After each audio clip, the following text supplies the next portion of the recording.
My sister uninvited me to her 18th b-day because she doesn't consider me family, but my parents said I was overreacting. So I canceled the catering and refused to sponsor her college, then counted the missed calls. My name is Nancy, and I'm 27 now. I've got a good job, my own place, and enough money to live comfortably. But getting here? That's a story filled with more twists and turns than I ever imagined. It all started when I was 15. That's when Mom died. Dad tried to keep it together, but you could see he was falling apart. Then, barely a year later, he dropped a bombshell on me. "Nancy, I'd like you to meet Sarah," he said one evening. Standing in our kitchen with this woman who looked barely older than my cousin in college. "We're getting married." Sarah was at least 15 years younger than Dad, and she came with a daughter of her own, Kayla, who was just 5 at the time. From day one, Sarah treated me like I was some kind of unwanted houseguest. She'd walk right past me in the hallway without saying a word, or she'd suddenly start whispering to Dad whenever I entered a room. But Kayla? She was different at first. This tiny ball of energy would come bouncing into my room at all hours. "Nancy, can we watch SpongeBob?" she'd ask, already climbing onto my bed with her stuffed penguin tucked under her arm. I loved those moments. Having a little sister was something I'd always wanted, and for a while, it felt like maybe something good could come from this whole situation. But it didn't last. The change started slowly. First, Kayla stopped coming to my room after school. Then she'd make excuses when I asked if she wanted to watch TV together. One day, I overheard Sarah talking to Kayla in the kitchen. "Honey, you don't need to spend so much time with Nancy," Sarah was saying in that sugary sweet voice of hers. "She's not really your sister, you know. She's just your father's other daughter." That's when it all clicked into place. The way Sarah had been acting, the sudden distance from Kayla, it was all part of her plan. She didn't want Kayla seeing me as a sister, and she was succeeding. After that, I stopped trying. What was the point? Every time Kayla looked through me at dinner, or turned away when I passed her in the hall, it just hurt more. So I threw myself into my schoolwork instead. When I got accepted to college on a full scholarship, it felt like freedom. After college, my career took off like a rocket. Each year brought new opportunities, bigger projects, and better pay. I finally had the life I'd dreamed about. My own place, nice clothes, fancy restaurants, weekend trips whenever I wanted. No more counting pennies or wearing hand-me-downs. Then came the phone call that changed everything. "Nancy?" My father's voice on the other end of the line was hesitant, almost shy. "How are you, sweetheart?" I nearly dropped my coffee mug. We hadn't really talked since I left for college. Sure, there'd been the occasional holiday card or brief happy birthday text, but that was it. I always suspected Sarah had something to do with the silence. She had this way of hovering whenever Dad tried to call me, always finding some reason he needed to hang up quickly. "I've been thinking," he continued when I didn't respond. "Maybe it's time we started fresh? Put the past behind us? Come over for dinner this Sunday. Sarah would love to see you too." Now I knew something was definitely up. Sarah would love to see me? But curiosity got the better of me, and that Sunday, I found myself pulling into their driveway. To my shock, Sarah greeted me at the door with a huge smile and even hugged me.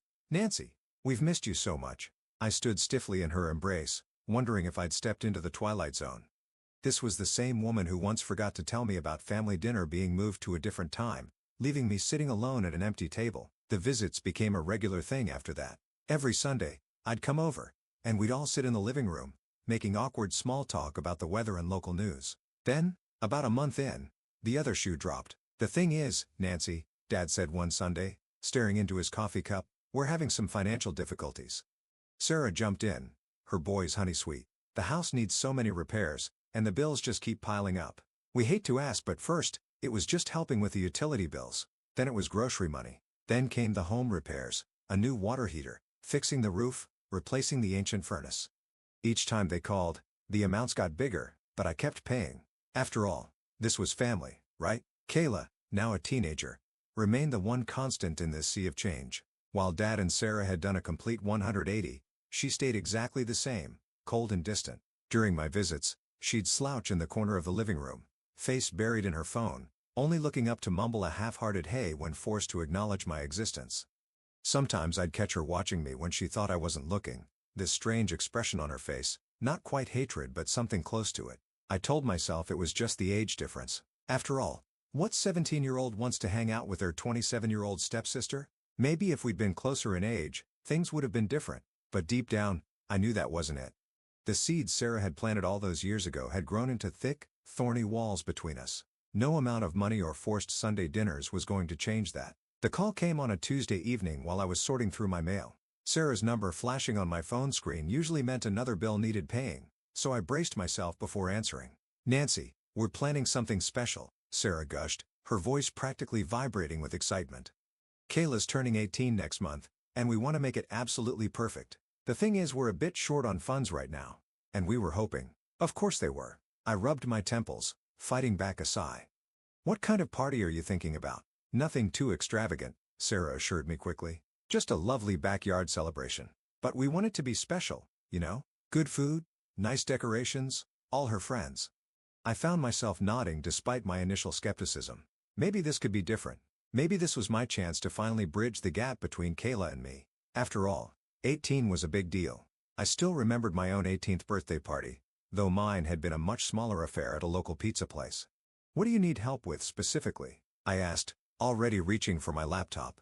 "Well," Sarah hesitated, "the biggest expense would be the food and drinks. We want to have enough for everyone, and you know how teenagers eat." I pulled up the website of a local catering company I'd used for work events. I could handle the catering, I offered. "They do great work, appetizers, main courses, drinks, and they make amazing cakes." I spent the next hour discussing menu options with them, trying to picture Kayla's face when she saw the spread. Would this finally be the thing that thawed the ice between us? I even found myself getting excited about the party planning. Then, a few days later, Dad called again. "Nancy, honey, there's something else we need to discuss," he said, his voice serious. "It's about Kayla's future." I settled into my favorite armchair, sensing this wouldn't be a quick conversation. "What about it?" "Well, she'll be graduating high school soon, and she wants to go to college." He paused. "You know how important education is, and as her sister," I knew where this was heading before he even finished the sentence. But surprisingly, I didn't feel the usual irritation that came with their requests for money. Instead, I found myself actually considering it. "How much would tuition be?" I asked. "Well, we were looking at State University." Dad started listing figures, but my mind was already racing ahead. That night, after Dad's call, I sat on my balcony with a glass of wine, thinking it through. The State University was a decent school with reasonable tuition rates. I could afford it without too much strain on my finances. And maybe, just maybe, this could be the gesture that finally made Kayla see me as family. I made my decision right there. I'd announce it at her birthday party. My gift would be paying for her college education. I spent the next few days finalizing arrangements with the caterers, picking out the perfect cake design, and drafting what I'd say when I made my announcement. 2 days before the party, my phone rang while I was reviewing the final catering order. Kayla's name flashed on the screen, and my heart actually jumped. She'd never called me before. "Hey, Kayla, I was just finalizing some party details." "Yeah, about that," she cut me off, her voice cool and businesslike. "I'm going through the guest list right now. Mom and Dad invited way too many people, so I'm making some cuts. I'm cutting you from the list too." The words hit me like a slap in the face. I actually pulled the phone away and stared at it for a moment. Sure, I'd misheard. "I what?" "Kayla, I don't understand. I'm your sister." She laughed, and the sound was like ice crackling. "No, you're not. That's kind of the point. This party is for blood relatives and close friends only. You're neither. I never loved you like that. You were just there. Some random girl living in our house." I gripped the edge of the counter, my knuckles turning white. The room seemed to be spinning slightly. "By the way," she said, and I could hear the smirk in her voice, "if you already got me a gift or whatever, you can just have it sent over. You know, by courier or something." The line went dead before I could respond. I sat there for what felt like hours, staring at nothing, my phone clutched in my trembling hand. Then I did something I hadn't done in years. I called my father in tears. "Dad," my voice cracked. "Did you know about this? Did you know Kayla was uninviting me from her party?" "Oh, honey." He sighed, like I was still a child complaining about a skinned knee. "Don't take it so personally. You know how teenagers are. You're older and wiser than she is, Nancy. Family helps family." "Family?" My voice rose. "Kayla just explicitly said I'm not family." Suddenly, Sarah's voice cut in, sharp and clear. "Now you listen here, Nancy. You're successful. You're rich. It's your duty to help us. We're your family whether Kayla wants you at her party or not." I opened my mouth to respond, but the line went dead. Sarah had hung up on me. I sat in my kitchen, surrounded by party plans and catering menus, feeling like the biggest fool in the world.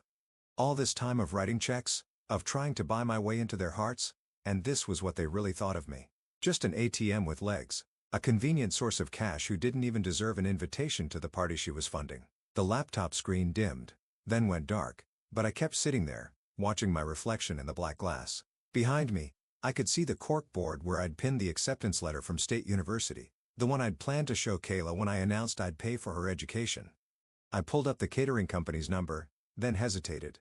The rational part of my brain reminded me that canceling now would be throwing money away. They'd already purchased all the food and started preparations. But then another thought struck me, and I found myself smiling for the first time in hours. "Hello.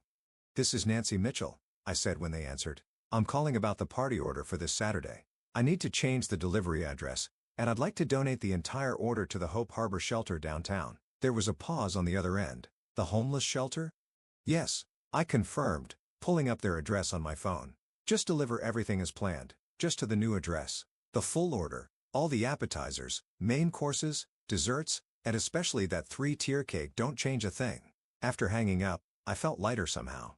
The knot of anxiety in my chest had loosened, replaced by a calm certainty. I didn't even feel guilty. After all, wasn't this exactly what Kayla wanted? No connection to her non-sister at her precious party? I slept better that night than I had in weeks. The morning of Kayla's birthday dawned bright and clear. I was enjoying my second cup of coffee when my phone exploded with Sarah's ringtone. "Where's the catering?" she shrieked without preamble. "They were supposed to be here an hour ago." "If this is your idea of a joke, oh, the catering?" I kept my voice light, casual. "Don't bother waiting. Everything's been delivered to Hope Harbor Shelter. I'm sure they're enjoying it right now." The silence on the other end was deafening. "You what?" Sarah's voice had dropped to a dangerous whisper. "Well, since I'm not family enough to attend the party," I said, stirring my coffee, "I figured I shouldn't impose my gift either. Kayla made it very clear she only wants close relatives and friends involved. And as her father so wisely pointed out, I need to respect her wishes." "You spiteful little," Sarah's voice rose to a screech. "You've ruined everything. The guests will be here in 2 hours." In the background, I could hear Kayla's voice rising in panic. "Mom, what's happening? Where's the food?" "Maybe you can order pizza," I suggested cheerfully. "That's what non-family members would do, right?" Kayla's sobs were getting louder in the background, punctuated by what sounded like stomping feet and slamming doors. The mental image of her tantrum made me smile wider. "You've ruined her birthday," Sarah wailed. "Her special day." "No, Sarah," I said calmly. "Kayla ruined it herself when she decided to teach her cash cow a lesson. I just helped her learn one instead." I hung up while Sarah was still spluttering, set my phone to Do Not Disturb, and took another sip of my coffee. It tasted better than usual somehow. Sweeter. Somewhere across town, 200 people at Hope Harbor Shelter were about to enjoy the fanciest meal they'd had in years, complete with a gorgeous 3-tier birthday cake. And somewhere else, my dear stepsister was learning that actions have consequences. The reports started trickling in a few days after the party.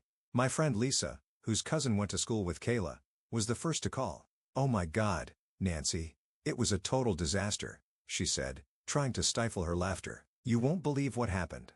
When none of the catering showed up, Sarah ran to the supermarket in a panic. She bought a bunch of sandwich stuff and started slapping them together in the kitchen. But she didn't get nearly enough. Half the guests didn't even get food. I took a sip of wine, picturing Sarah's perfectly manicured hands frantically making sandwiches. "What about the cake?" "Even better," Lisa snorted. "She sent your dad to Danny's diner for whatever desserts they had left. He came back with a box of day-old donuts and some sad-looking apple pies. People were standing around the backyard holding paper plates with half a sandwich and a stale donut, trying to figure out what was going on. And Kayla, complete meltdown, I mean nuclear. She was screaming, crying, throwing her gifts around the yard. Someone got hit in the shoulder with a Bath and Body Works gift set. The look on your stepmother's face when those lotions went flying." Lisa dissolved into giggles. I was still smiling about it when Dad called a few hours later. His voice had that forced calm quality that meant he was trying very hard to sound reasonable. "Nancy, honey, we need to talk about what happened. What you did, it really hurt your sister. But I understand why you did it, and I forgive you." I almost laughed out loud. "You forgive me?" "Yes," he said magnanimously. "It's water under the bridge now. But we need to discuss something more important, Kayla's college education." And there it was, the real reason for this call. "Actually, Dad, there's nothing to discuss. I won't be paying for Kayla's education." There was a moment of stunned silence before he exploded. "What do you mean you won't pay? You promised. You can't do this to your sister." "My sister?" Now I did laugh. "The same sister who explicitly told me I'm not family? The one who uninvited me from her party because I'm not a real relative? That was different. She was just being emotional. Family helps family. Nancy, you know that." "That's exactly my point, Dad. Kayla made it crystal clear that I'm not family. I'm just the walking ATM you all come to when you need money." "Well, Guess what? The ATM is closed. You're being ridiculous, he shouted. After everything we've done for you. Everything you've done for me? I cut in. My boy sharp. What exactly have you done except take my money and treat me like an outsider? No, Dad, I'm done. No more checks, no more bills, no more repairs, and definitely no college tuition. You and Sarah can figure out how to pay for Kayla's education yourselves. Goodbye, Dad. The expensive frame containing my planned college fund announcement for Kayla still sat on my desk. I picked it up, looked at it one last time, then dropped it in the trash. The campaign started about 3 days after my conversation with Dad. First came the calls from Aunt Rachel, then Uncle Mike, followed by cousins I hadn't spoken to in years. My phone buzzed constantly with messages and voicemails, all saying variations of the same thing. Nancy, you can't do this to your sister. Family has to stick together. Think about Kayla's future. Apparently, Dad and Sarah had been busy spreading their version of events to anyone who would listen. Poor Kayla, denied an education by her cruel stepsister who refused to share her wealth. They left out the part about uninviting me from the party or declaring I wasn't family. I stopped answering calls from numbers I didn't recognize. When family members did get through, I'd simply hang up as soon as they mentioned Kayla or college. After a few days, I just turned my phone off completely. But they weren't done yet. One morning, I opened my apartment door to find Sarah and Kayla standing there. Sarah had her finger poised over the doorbell, ready to keep pressing it until I answered. I shut the door in their faces. They came back the next day, and the next. Sometimes together, sometimes separately. I started using the back entrance to my building and asked the doorman not to let them up. Then, about a week after everything went down, a text from Kayla popped up on my phone. Nancy, we need to talk. I know I overreacted about the party. It was stupid to take everything so seriously. The guest list thing was just a joke. Can't we just forget about it and move on? Please? I stared at the message for a long time, letting out a short laugh. Now it was a joke? Now that she'd realized there were consequences to her actions, suddenly everything was just a silly misunderstanding? You're right, I texted back. It was a joke. And I thought it was hilarious. Especially the part where I sent all the food to the homeless shelter.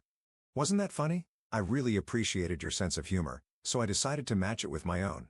She didn't reply for several minutes. When she did, her message was just one word, please?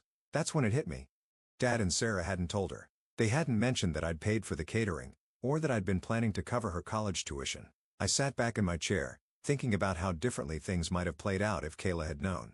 She probably would have been sweet as sugar, playing the role of loving sister perfectly. There would have been hugs and thank yous and promises of eternal gratitude.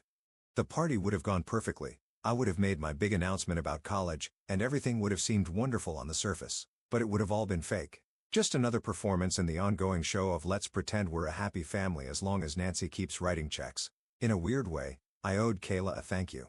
Her moment of honest cruelty had ripped away the facade I'd been desperately trying to maintain for years. She'd shown me exactly what I was to them. Not family, not even a friend. Just a convenient source of cash. I blocked her number without replying again. These days, my bank account is healthier than ever, and my stress levels are significantly lower.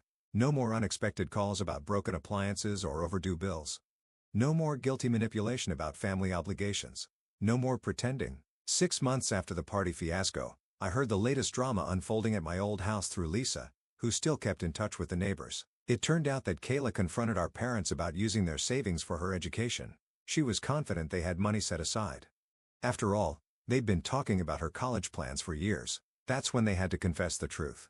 They'd spent the money on their new luxury SUV 6 months ago. Their justification? They've been counting on me to pay for Kayla's education, so they figured they could use their savings for themselves.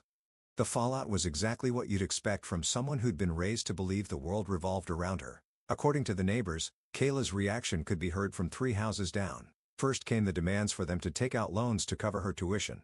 When they admitted their credit wasn't good enough, she insisted they sell the car. Sarah, of course, refused, claiming she needed the luxury vehicle for her real estate business. Now Kayla staging what she calls a protest, refusing to get a job or move out until they figure out how to pay for her college. She spends her days holed up in her room, emerging only to start another argument about how they've ruined her future. The neighbors say the fighting never seems to stop, with Kayla bringing up the car at every opportunity and her parents becoming increasingly desperate to justify their choice. The irony isn't lost on me. After years of Sarah and Dad hitting me up for emergency expenses and household repairs, it turns out they've been saving up for a luxury purchase all along. And now Sarah's apparently complaining to anyone who'll listen about Kayla's ingratitude, seemingly oblivious to the parallel with how they'd treated me all these years. Those who know the situation better than I do give it another month before my parents cave and sell the car. Kayla learned manipulation from the best, after all. She watched her mother wear me down for years with guilt trips and emotional manipulation. Now she's simply applying those same tactics to her parents. I have no doubt she'll eventually succeed. The car will be sold. She'll get her tuition money, and the cycle of manipulation